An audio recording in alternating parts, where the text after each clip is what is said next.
We have this week's Parsha is Parshas Vayeshev. And so this week's Parsha is the beginning of the, perhaps the original soap opera. This is where the drama really starts to pick up. We've had some very interesting stories and things, but the story of Yosef and his brothers, first of all, it's historically, the ramifications of this story are enormous because that's how we ended up in Egypt. And just the drama, the drama really starts picking up this week. Let's put it that way. So, the story more or less begins, let's say, with these Yosef's two dreams, right? So, just zooming out a little, to give some very brief background just to set the scene. So, Yosef is the 11th of Yaakov's 12 sons. Yaakov was in Haran, working for Lavan for 20 years. He married Leah, then Rachel. He had his wives, he had his children, he left. Life goes on. And now, down the road, so at this point, Yosef is the young son, the 11th son.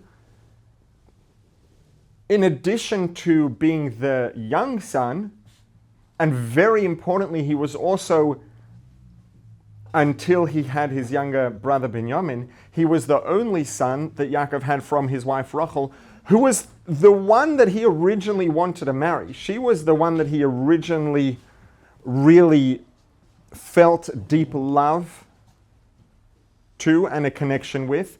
She was the one he wanted to marry. He got scammed into marrying Leah.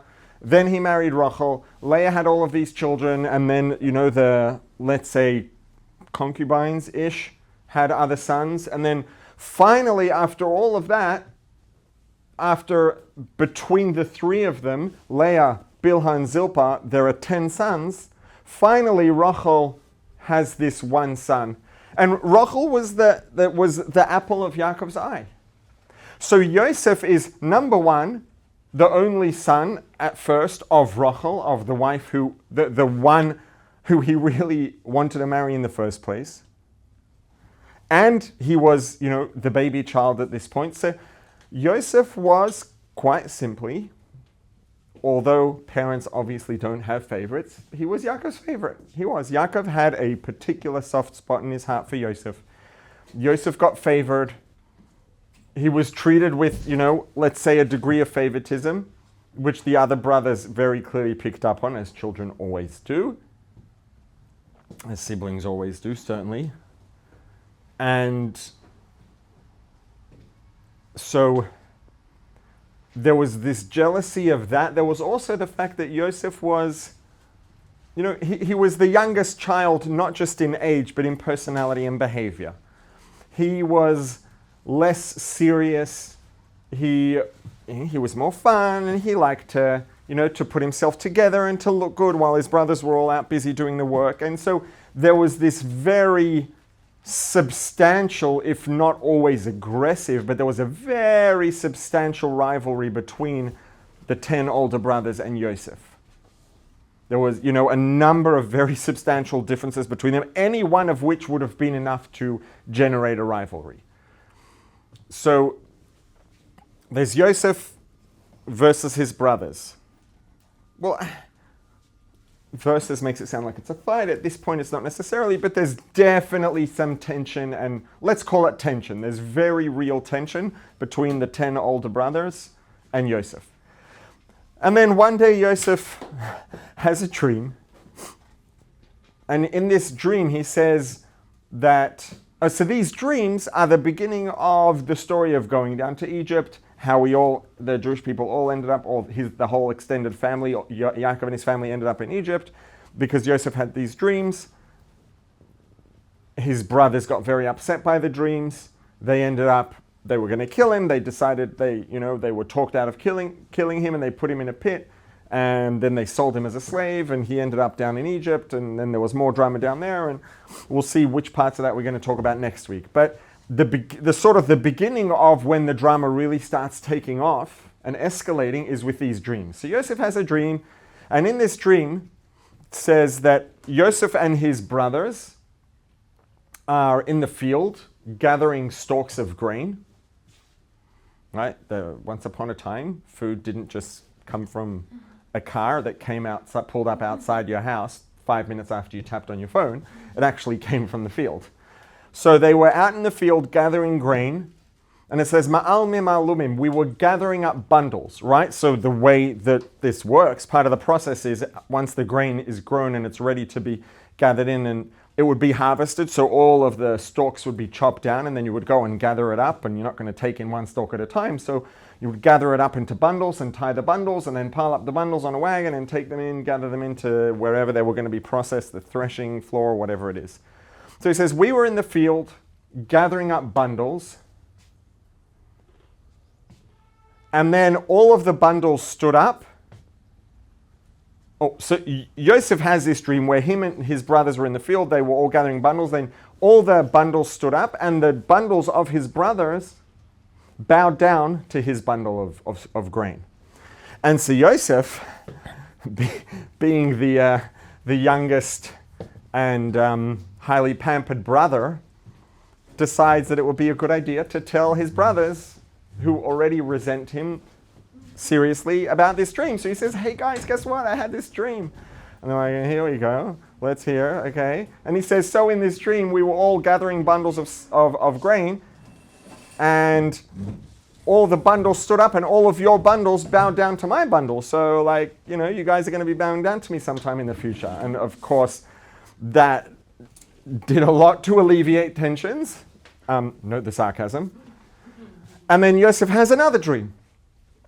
Same message, different variation with a couple of details that are substantial in terms of the difference. But in this next dream, there are the stars in the heaven, and then there's the sun and the moon.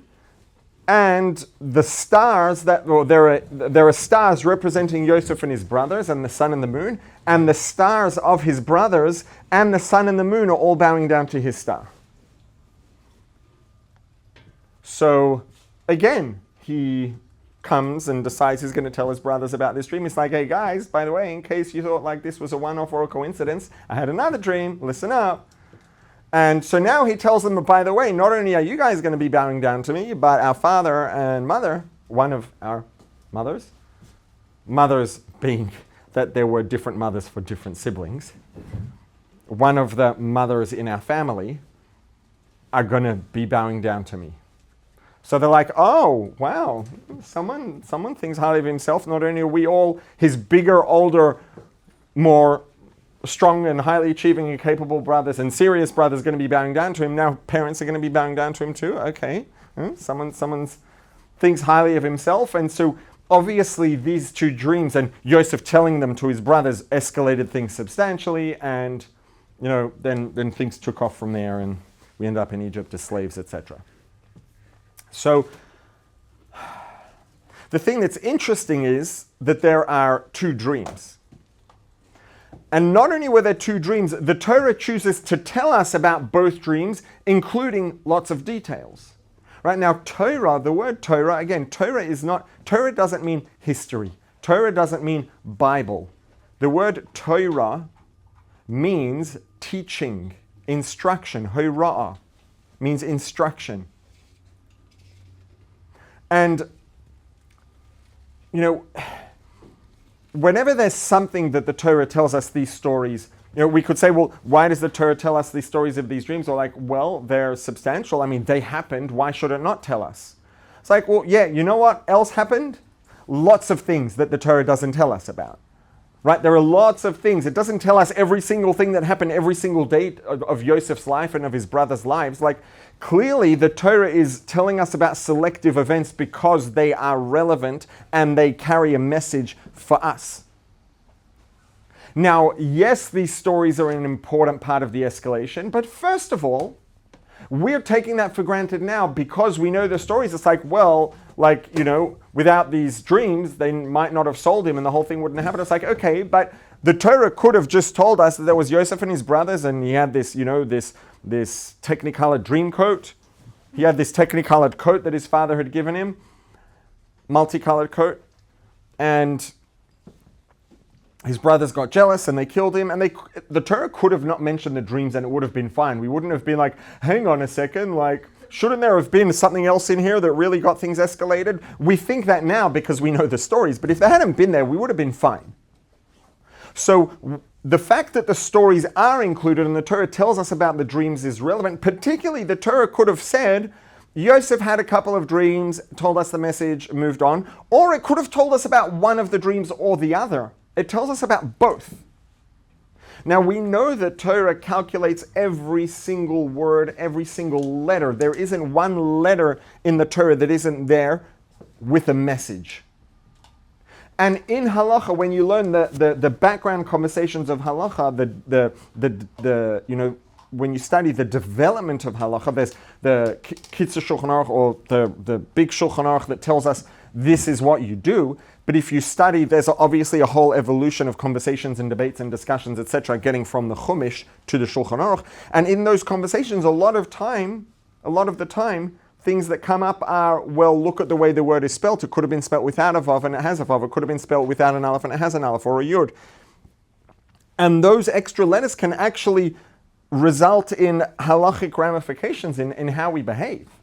Why? Because if the yud didn't need to be there, if that aleph or vav didn't need to be there, and it is there, it's telling us something. Otherwise, it wouldn't have been there. There isn't a letter that's in the Torah without a specific reason and intent and message.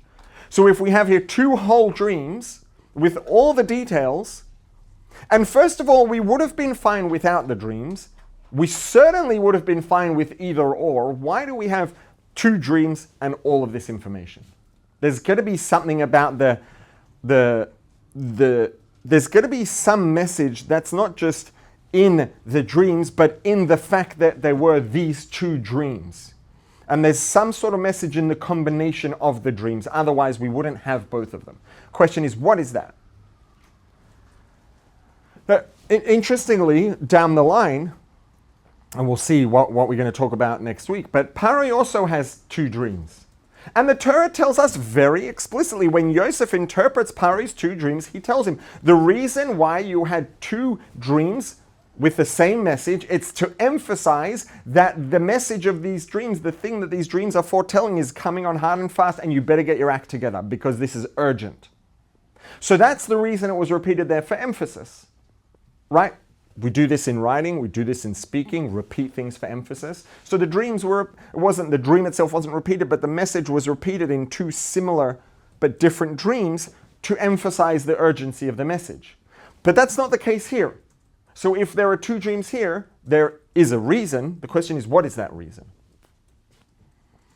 So if we have a look at, just think about what these two dreams are, very broadly at first. The first dream is about being in the field, gathering stalks of grain. The second dream is the stars, the sun and the moon up in the sky. Now, the very first verse of the Torah, of the written Torah, says, "Bereshis bara Elokim es hashamayim es haaretz." In the beginning of the creation of shamayim va'aretz, the heavens and the earth. The heavens and the earth. Heavens is shamayim. Shamayim means what? The literal translation of shamayim is sky, and aretz is ground. Heaven, or the heavens, means the sky. If you would, I know I've discussed these as a metaphor recently. I know I definitely did it in a different class elsewhere. I'm not sure how recently I've discussed it here. The idea of sky and ground as metaphors. Have we talked about that recently? Yes?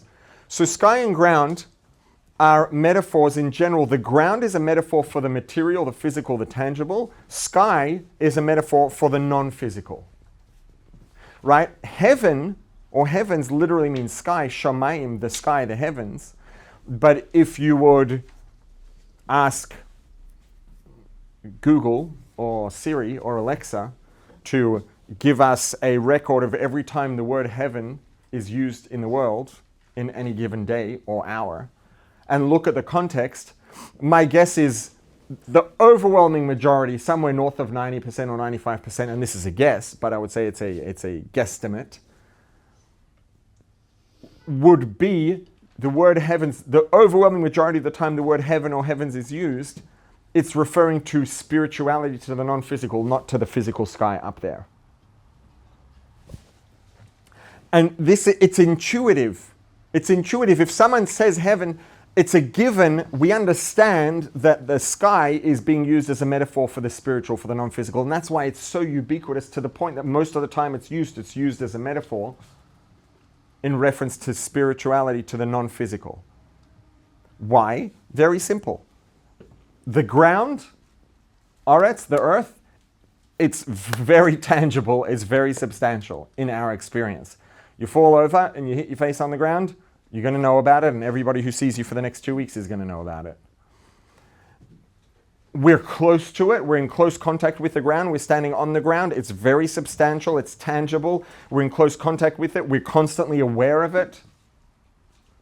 We're constantly getting data from the ground. That's why we balance and we don't fall over. One of the things that children have to learn developmentally to be able to walk without falling over all the time, and it's something you see the process. They take steps and they're wobbly and they fall over, and then they can sort of keep their balance and keep walking, but they're very wobbly. And as they practice more and more and more, they get less and less wobbly, more and more stable. Why? One of the things that's happening is their brain is learning to incorporate all the data that's coming up from their feet. They feel the ground, where the ground is, the pressure. From the pressure that the ground is pushing against the foot, they know how hard they're stepping. They know exactly what the angle of the ground is, where they are. And then the brain and the nervous system learns to put all of that information together and then to understand what position we're in and how to respond appropriately in terms of what muscles to use to balance. Right? So our bodies are getting data from the ground continuously, enormous amounts of data. So we're in touch with it. We're receiving from it constantly. We're aware of it. We're close to it, as opposed to the sky. The sky is air. It's gas. It's just as physical, but it's much less tangible. It's less substantial. It's not solid. Right? Even clouds. If you're in a plane and you fly through a cloud, you don't crash into it. It's not solid. It's vapor. So it's much less substantial. It's much less tangible. For us, as long as we're on the ground and not in a plane, the sky is distant. It's relatively abstract. We're not really in touch with it most of the time. We're not really consciously aware of it most of the time. So the ground, earth, is a metaphor for that which is physical in general. The sky, heaven, is a metaphor for that which is not physical, aka spiritual. Why? Because in that which is physical relative to that which is not physical is much more tangible. Even vapor, even the sky, even the clouds. Yes, relative to the ground, they're less tangible and substantial, but we can all relate to exactly what it is. We understand what the air is in the sky. We understand what the clouds are. Relative to something that is not physical, this is way more substantial. It's tangible. We understand. We get it. We have a much closer relationship with it. And that which is not physical, it's very abstract for us. It's distant, it's less tangible, it's less substantial. So the ground is a metaphor for the physical, and the sky is a metaphor for that which is not physical, aka spiritual.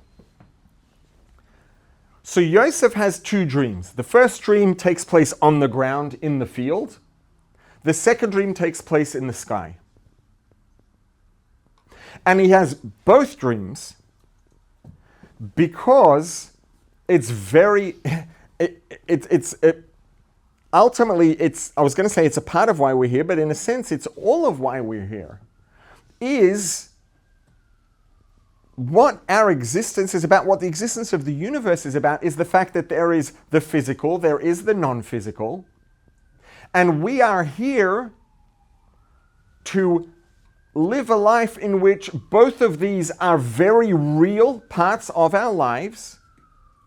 They're two parts that become combined within our life. Yosef has two dreams, same one message. So this message is distributed across two dreams specifically to tell us this. Our life, the message, the thing that we are here to deliver to the world, to bring into the world, the change that we are here to offer and to bring into the world is a change, is something that is a combination by definition of ground, of earth and heaven, of physical and non-physical. That's the whole point. This is what we're here for.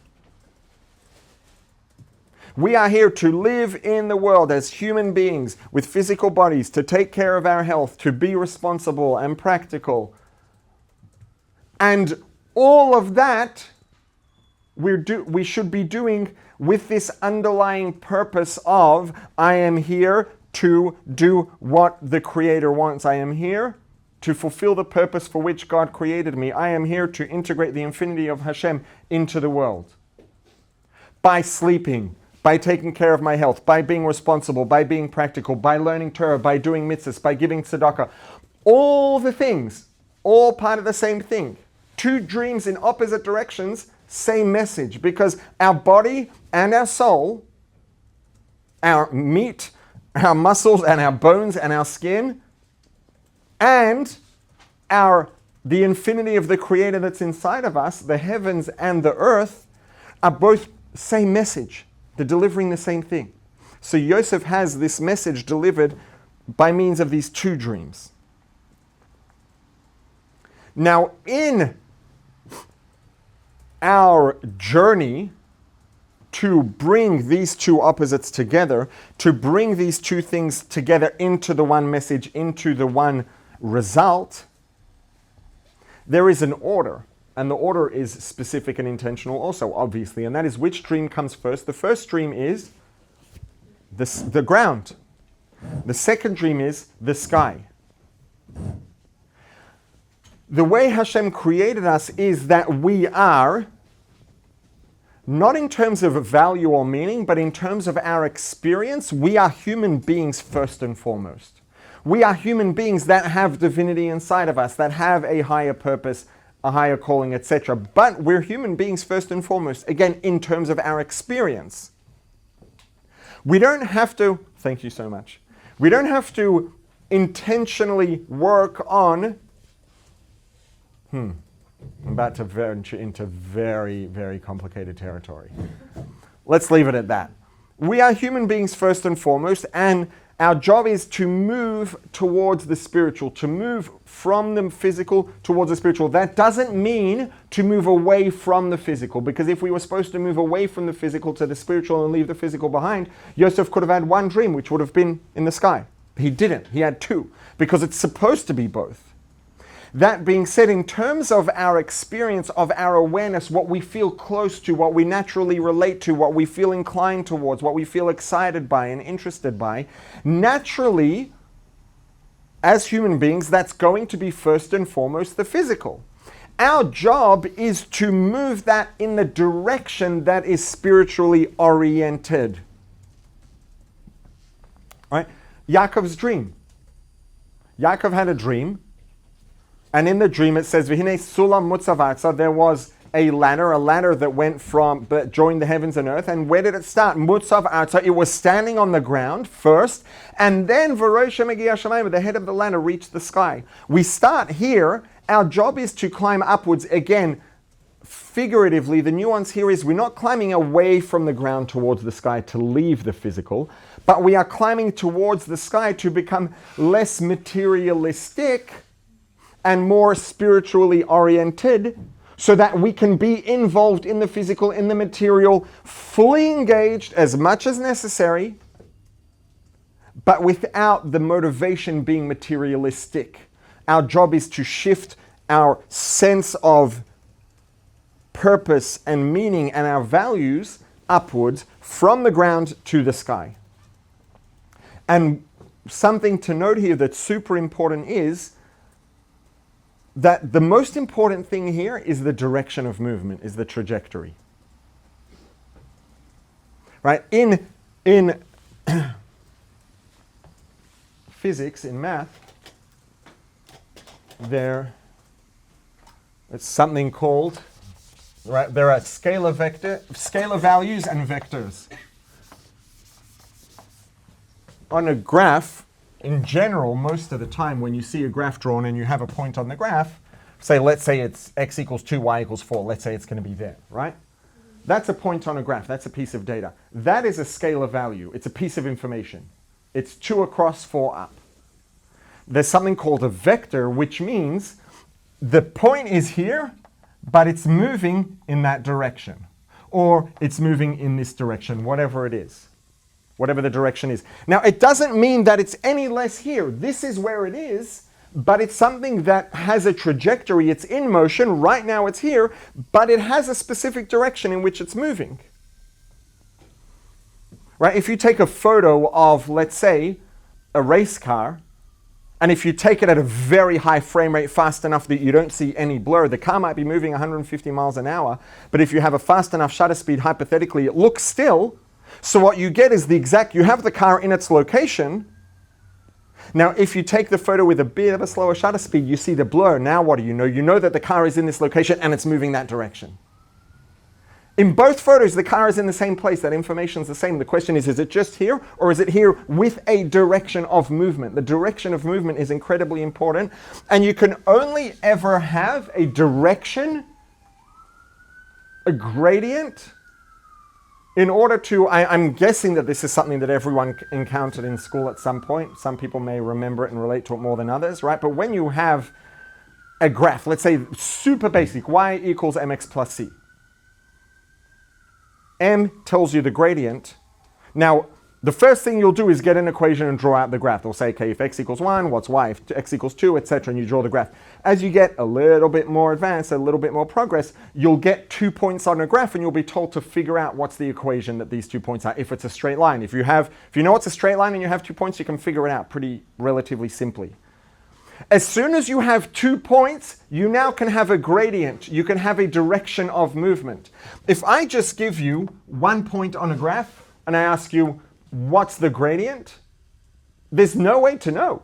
Give me 1 more point, any 1 more point, I can tell you what the gradient is. If it's a straight line, give me 1 more point anywhere on the graph, I can tell you exactly what the gradient is. But it can't have a direction if you don't have a start and a finish, if you don't have 2 points.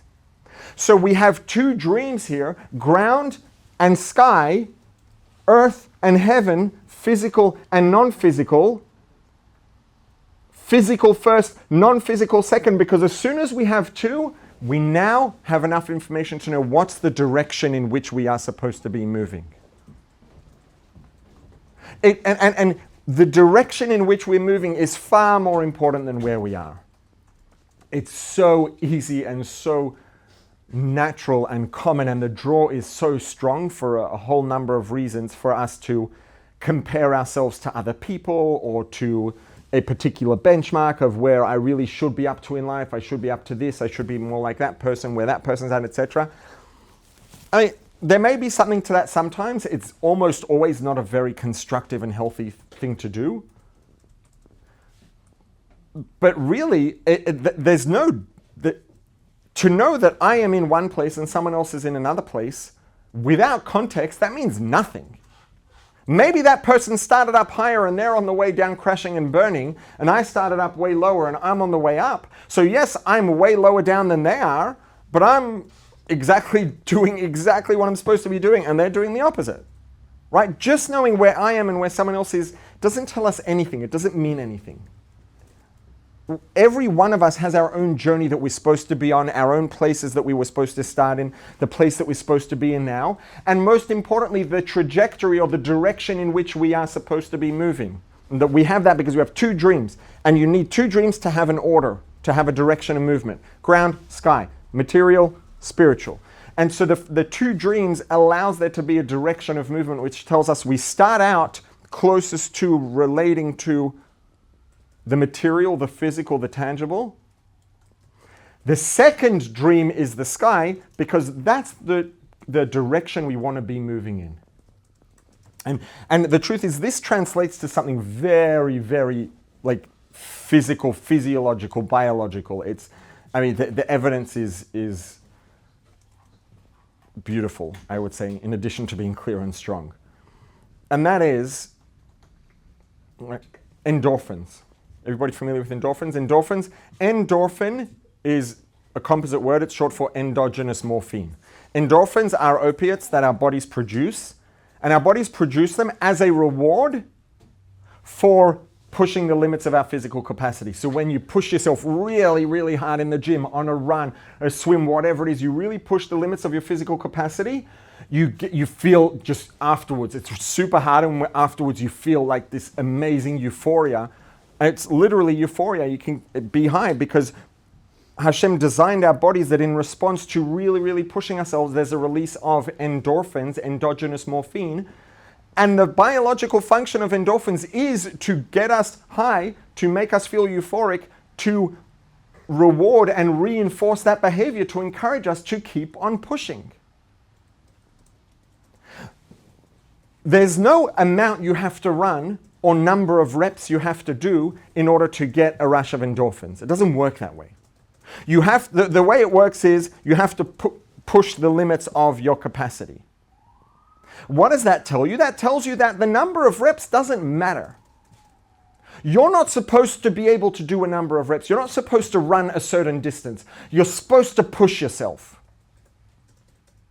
And an Olympic runner might run 50 times the distance that I run, and in half the time, hypothetically, and I'll get a rush of endorphins and they won't. Why? Because I'm pushing myself. Pushing myself means I'm on an upward trajectory. And if they're not pushing themselves, they're not on an upward trajectory, they don't get the endorphins, because the endorphins are there to reward us for doing what we're supposed to do, what our biology, what our genes want us to do, what our creator wants us to do, which is move in an upward trajectory, which means working hard, pushing the limits. And when you do that, you get the endorphins, regardless of where you're at. It doesn't matter. What matters is, are you moving upwards?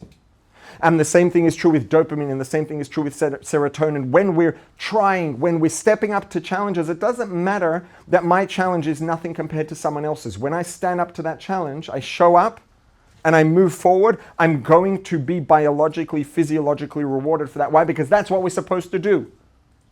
The most important thing is the trajectory. It's the direction of movement. So 2 dreams give us a direction of movement. We start out lower down, end up higher up. That means trajectory is upward.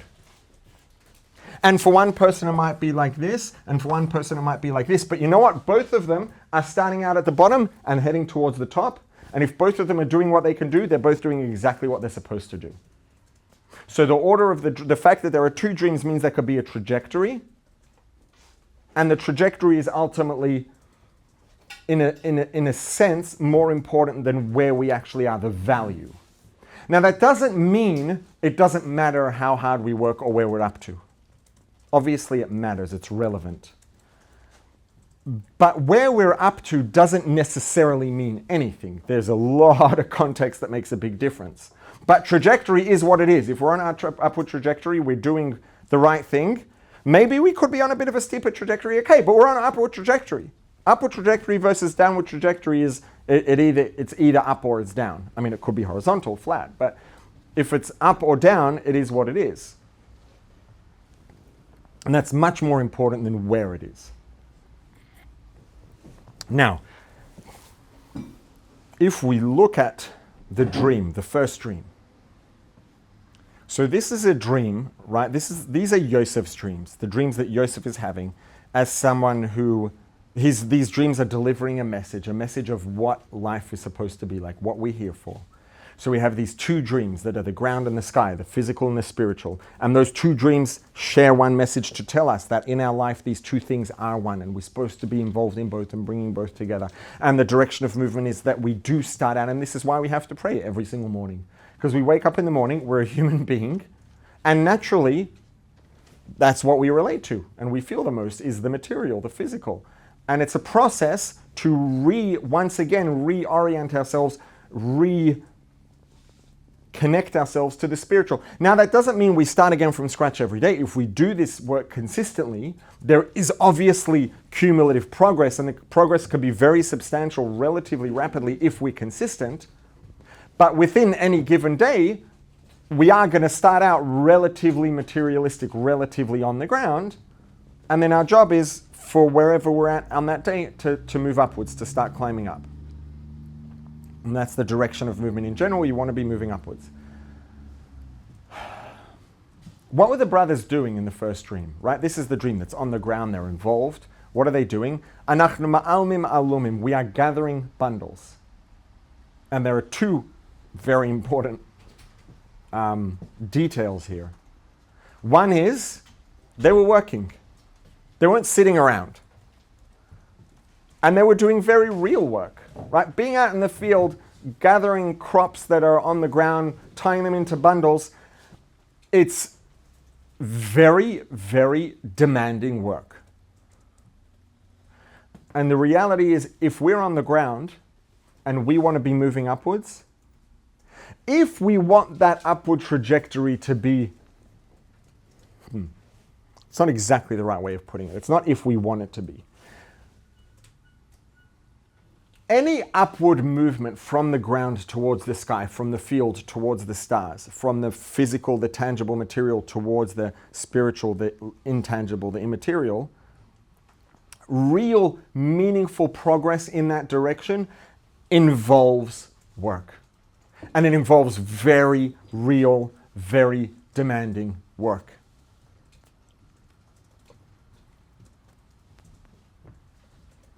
And I mean, honestly, I think it's becoming more and more evident today how important this is. As life becomes, it's not the only factor, but I would say it's one of the big ones, more and more simple, more and more convenient, and more people are able to get through life doing less and less and less and less. The sad reality is we're not becoming happier.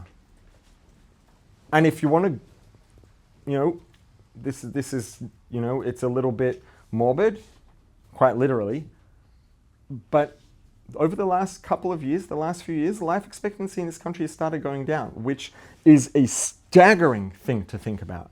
With all the medicine, all the technology, all the advancements we have in science, life expectancy is going down. Who would have ever called that? It was going up, up, up, up, up. I mean, we've gone from like 30 to 70s, 80s, from 30s to 70s, 80s. It should have just kept going upwards. The reality is, the fact is that we are wired.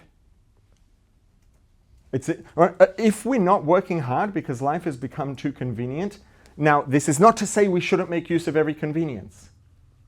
But then what we are supposed to do, if there are conveniences that take care of the basic things, then we should be putting in that effort that we would have been putting into making bread, put that effort into something higher level, some internal work, something else. But we need to be working, and the fact is, if we are not putting in effort, we are not going to thrive. We're not going to get endorphins, we're not going to have enough serotonin, we're not going to have enough dopamine, and downstream of that, life expectancy starts to go down. We can have all the technology, all the medications, all the everything, but if we're not living in a way that is true to why we're here, it's not going to end well. Lions in captivity don't do well. Life is very cushy for them and it's very safe. Life out in the wild, even for lions, is brutal. It's dangerous. It's extraordinarily difficult. I mean, lions are among the greatest apex hunters, and they can still get hungry and thirsty. They can still die of starvation and of thirst. Life out in the wild is brutal, and they can come to a zoo and they're fed, and they get their teeth done, and they get their nails done, and everything's perfect. It's safe, it's cushy, it's amazing. Lions in zoos get clinical depression. Lions in the wild don't. They're not designed to live that way. And at the end of the day, they might live longer, but the lion in the wild is thriving, generally, up until its last moment. It's alive, it's living a full life, and then it's not. And lions in captivity can live a long time because their life is being propped up, but the life is empty throughout the duration of it. We're designed to live with purpose. So is the lion in the zoo in captivity better off than the lion in the wild? In a sense, you could, if the only metric that you're interested in is how long it lives or how easy its life is, yeah, maybe. If you're interested in the fulfillment, that lion in the wild might get more satisfaction and fulfillment and pleasure and meaning and endorphins, etc., in a year of life in the wild than the other lion will get in 30 years in captivity. So which one's better off now? Right? It's not so simple. Maybe it is, but it might be simple in the way that's opposite to what it might seem like at first glance. We're designed to work. And the reality is, we need breaks and we need downtime and we need, a holiday once in a while. That's a part of being functional. We also have Shabbos every week for that reason. But if you do that for too long, it quite quickly loses the shine and becomes and all it the direction, the trajectory of their experience very quickly dips down and goes in the opposite direction, and just things get worse and worse and worse. We're not designed for it. So the dream tells us if you want to have meaningful movement forward, it by definition necessarily involves work. If you're trying to move upwards, if we get up in the morning, we're trying to move upwards and it's a struggle, that's not a sign that something's wrong. This is not an invitation to make your life more difficult. I want to make that clear. If there are two options and if there are two options to achieve the same outcome and one of them is more challenging and one of them is less challenging, certainly one of them is more comfortable and one of them is less comfortable. Sometimes in life there might be a time and a place to take the less comfortable one just for the sake of the discomfort, and there could be something to that. But it's not like, I'm not saying that there's a moral argument that you should avoid comfort and avoid convenience and do things in a way that's harder. No. If there's an option that's less uncomfortable, unless there's a specific reason not to go for it, go for it. If there's a way that's less difficult, go for it. Don't make your life more difficult than necessary. But number one, if things are difficult, that is not an indication, that is in no way an indication of the fact that something is wrong, something's not the way it's supposed to be, it's too hard. No. This is life. Ma'almim alumim, they were out there in the field gathering the stalks, doing the work. Life is work. And the moment that there is no work in life, in a sense, there isn't really life. Right? And I think that's a very, very big part of why we have this very unexpected phenomenon where life expectancy starts going down. Because as things have become more and more comfortable and convenient, it has become possible to live without working hard. And living without working hard is a it's just not the way life was designed to be. It's very simple, it's as simple as that. And the outcome is not positive. Again, that doesn't mean make things more difficult on yourself. That doesn't mean that if you have an option to do something in a way that's less difficult, you should choose to make it more difficult. What it does mean is, what I said earlier, right, which is that if things are difficult, that's not a sign that something's not right. That's life. And number two, if things are going smoothly and things are convenient and the things that used to be a real struggle are not a struggle anymore, or we found a way to make something more convenient or less challenging, don't sit down and put your feet up for a few hours, yes, for as long as you need, a few hours, a couple days, a couple minutes, whatever it is. But don't say, oh, that's it. For the rest of my life, I sit with my feet up, because it's not going to be a very long one. It's certainly not going to be a very fulfilling or rich or happy or meaningful one. Find somewhere else where you can now put those calories, put that effort and put that work in to take things further, to do something additional.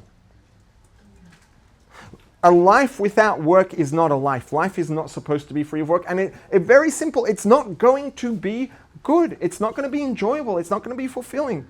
And it's going to become very negative relatively quickly.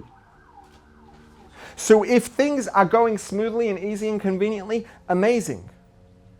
First of all, I think that most of the time challenges and work is going to show up in one form or another in some point, in some place in life before too long.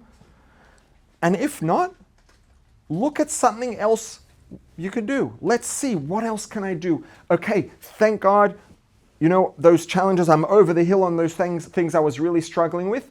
What's something new I can struggle with? Not because I want it to be hard, but because I want to work. What's something new I can work on? What's a way that I can move further forward now?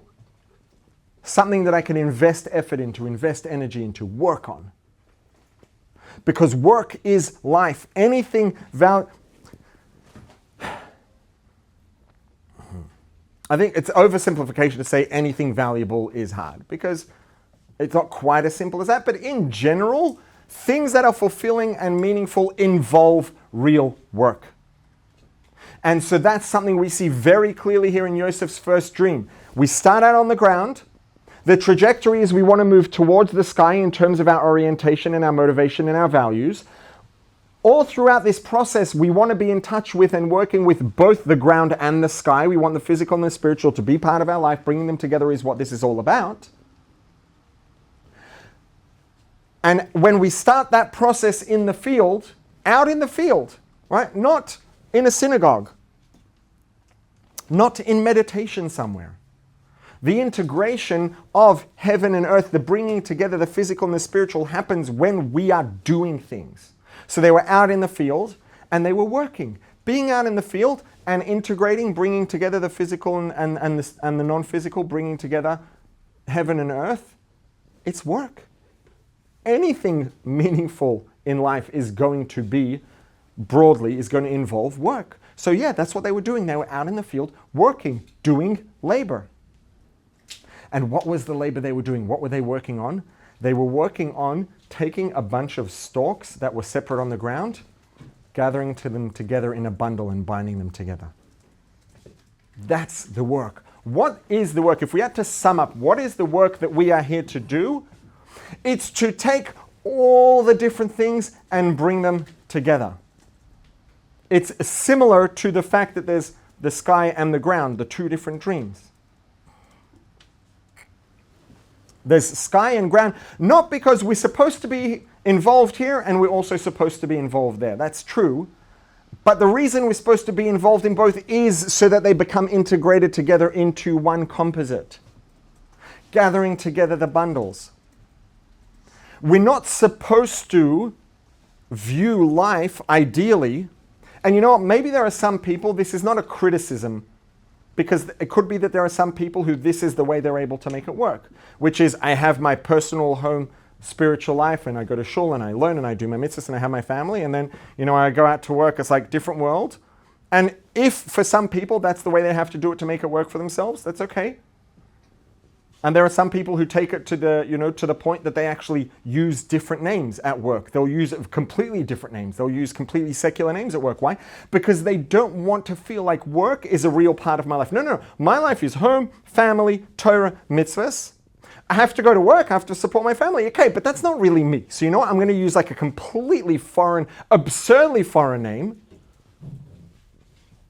Like if my name is Shlomi, and I go to work, I call myself Christopher. Why? Because and that's intentional. I want there to be a boundary. That is not me. That's work. Those are not my values. That's not what my life is about. And if that's what someone has to do to make it work, good on them. The next level up, I would say that, pro-level way of doing that is, well, hang on a second. Why do I have to go to work? Why did Hashem design the world in a way that I have to go to work if I would love to just study Torah, do mitzvahs, and be with my family all the time?